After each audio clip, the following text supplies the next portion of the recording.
নমস্কাৰ সকলোকে স্বাগতম জনাইছো এক নতুন ভিডিঅ'ত। তো এইটো ভিডিঅ'ত আপোনালোকৰ কাৰণে এটা ভাল খবৰ লৈ আহিছো, যিসকল ছাত্ৰ ছাত্ৰীয়ে সমৰ্থ পোৰ্টেলত এপ্লাই কৰিছে ইউজি কোৰ্সৰ কাৰণে।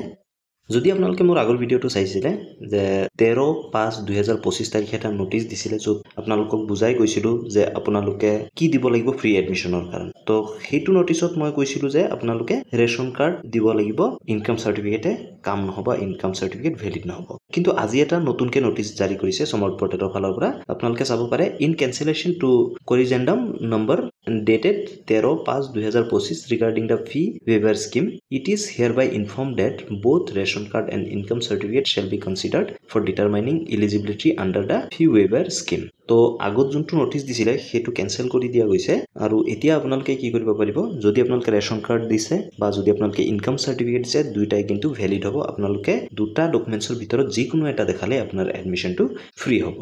কিন্তু ইয়াত এটা গুৰুত্বপূৰ্ণ কথা কৈ দিছে যে however only in case the students of their parents do not possess a ration card, then income certificate can be produced. তো ইয়াত আৰু এটা গুৰুত্বপূৰ্ণ কথা এইটোৱে কৈছে যে যিসকল ষ্টুডেণ্টছৰ বা সিহঁতৰ পেৰেণ্টছৰ যদি ৰেচন কাৰ্ড নাই, তেনে ক্ষেত্ৰতে সিহঁতৰ ইনকাম চাৰ্টিফিকেটখন দিব পাৰিব। তো সেই ক্ষেত্ৰতে আপোনালোকে ফ্ৰী এডমিশ্যন ল'ব পাৰিব। সেয়েহে আপোনালোকে এই কথাটো জনাটো দৰকাৰ, আৰু আগলৈও এনেকুৱা আপডেটসমূহ আপোনালোকক দি থাকিম। তাৰ কাৰণে এই চেনেলটো ছাবস্ক্ৰাইব কৰিবলৈ নাপাহৰিব। এই ভিডিঅ'টো আপোনাৰ বন্ধু বান্ধৱী সকলোৰ লগত শ্বেয়াৰ কৰি দিব। ধন্যবাদ। জয় অসম।